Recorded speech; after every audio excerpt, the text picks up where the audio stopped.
নমস্কার বন্ধুরা, এই বাংলা নলেজ শোতে আপনাদেরকে স্বাগত। বন্ধুরা, আজকে যে বিষয়টি নিয়ে আলোচনা করতে চলেছি সেটি আমাদের জন্য একটি বিরাট বড় খুশির খবর। আমাদের দেশ ভারত প্রায় সব ধরনের যুদ্ধাস্ত্র যেমন বিধ্বংসী মিসাইল থেকে শুরু করে কামান, হাউইটজার, এয়ারক্রাফট ক্যারিয়ার সবকিছু তৈরি করতে সিদ্ধহস্ত, কিন্তু শুধুমাত্র জেট ইঞ্জিন ছাড়া। আর এই জেট ইঞ্জিন তৈরি করা একটি অত্যন্ত ক্রিটিক্যাল প্রসেস এবং সারা পৃথিবীতে মাত্র হাতে গোনা কয়েকটি দেশ এই জেট ইঞ্জিন তৈরি করতে পারে, যেমন আমেরিকা, রাশিয়া, ফ্রান্স এবং ব্রিটেন। আপনারা জেনে অবাক হবেন, চীন গত 30 বছর যাবৎ জেট ইঞ্জিন তৈরি করার জন্য আপ্রাণ চেষ্টা করে চলেছে এবং এই কাজে প্রতি বছর বিলিয়ন বিলিয়ন ডলার জলের মতো খরচা করে যাচ্ছে, কিন্তু আজ পর্যন্ত জেট ইঞ্জিন তৈরিতে সফল হতে পারেনি। কিন্তু আশ্চর্যের বিষয় এটাই যে জেট ইঞ্জিনের যে স্ট্রাকচার অর্থাৎ যে মেকানিজমে জেট ইঞ্জিন কাজ করে তা খুবই সিম্পল। জেট ইঞ্জিন প্রথমে বাতাস থেকে হাওয়া টেনে সেই হাওয়াকে কম্প্রেস করে এবং তারপর কম্বাসশন ইঞ্জিনের মধ্যে সেই কম্প্রেসড এয়ারের সঙ্গে জ্বালানি তেল মিক্স করে সেই মিক্সড এয়ার এবং জ্বালানিকে পুড়িয়ে বাইরে বার করে দেয় এবং তাতে বিপুল পরিমাণ থ্রাস্ট উৎপন্ন হয়, আর সেই থ্রাস্ট ফাইটার জেটকে পাওয়ার দেয়। কিন্তু জেট ইঞ্জিন তৈরি করা অত্যন্ত ক্রিটিক্যাল একটি প্রসেস, আর সেই জন্য সারা পৃথিবীতে মাত্র হাতে গোনা কয়েকটি দেশ এই জেট ইঞ্জিন তৈরি করতে সক্ষম। এক্ষেত্রে ভারতও বহু বছর যাবৎ জেট ইঞ্জিন তৈরি করার জন্য চেষ্টা করে চলেছে, কিন্তু আজ পর্যন্ত তাতে সফল হতে পারেনি। কিন্তু ভারতের ওপর থেকে সেই কলঙ্ক খুব তাড়াতাড়ি মুছতে চলেছে। আর এক্ষেত্রে ভারত সিলেক্ট করেছে ফ্রান্সের জেট ইঞ্জিন নির্মাতা কোম্পানি স্যাফরানকে। স্যাফরানের সঙ্গে মিলে ভারত একটি শক্তিশালী জেট ইঞ্জিনের নির্মাণ করবে।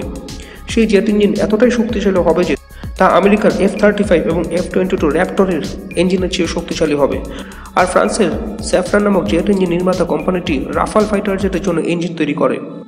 আর সবচেয়ে বড় খুশির খবর এটাই যে স্যাফরান ভারতকে 100% জেট ইঞ্জিনের টেকনোলজি ট্রান্সফার করতে রাজি হয়ে গেছে। আর ভারত এরকমই একটি পার্টনার করছিল যার সাথে মিলে একটি শক্তিশালী জেট ইঞ্জিন তৈরি করা যায়।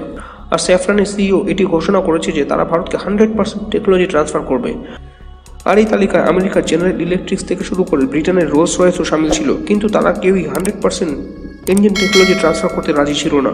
আর স্যাফরানের সিইও এটিও ঘোষণা করেছে যে তারা ভারতের সাথে মিলে খুব অল্প সময়ের মধ্যে এমন একটি শক্তিশালী জেট ইঞ্জিন তৈরি করবে যে তা সারা পৃথিবীতে সবচেয়ে শক্তিশালী জেট ইঞ্জিন হবে, যা একটি স্টেলথ ফাইটার জেটকে পাওয়ার দিতে সক্ষম হবে। আর তখন ভারত টপ 3 দেশগুলির তালিকায় সামিল হবে যে দেশগুলিতে স্টেলথ ফাইটার জেটের ইঞ্জিন তৈরি হয়। এক্ষেত্রে প্রথম দেশটি হলো আমেরিকা, দ্বিতীয় দেশটি হলো রাশিয়া, যে দেশটি স্টেলথ ফাইটার জেটের ইঞ্জিন AL-51F1 তৈরি করে ফেলেছে, এবং তৃতীয় দেশটি হবে ভারত। কিন্তু এক্ষেত্রে অনেকে একটি বিষয়ে কিছুটা চিন্তিত, কারণ এই ইঞ্জিন ডিলটি ফ্রান্সের কোম্পানি স্যাফরানের সঙ্গে হচ্ছে।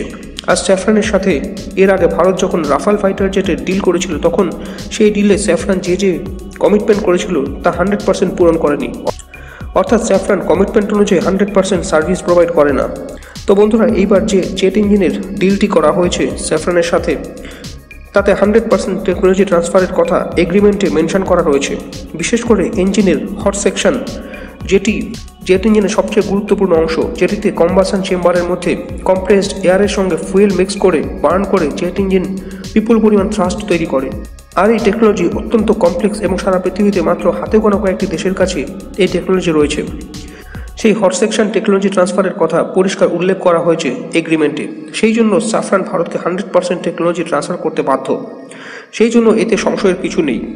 আর এই ইঞ্জিন তৈরি হয়ে গেলে ভারতের AMCA স্টেলথ ফাইটার জেটের ইঞ্জিনের জন্য চিন্তা করতে হবে না, যা আমাদের জন্য একটি বিরাট বড় খুশির খবর।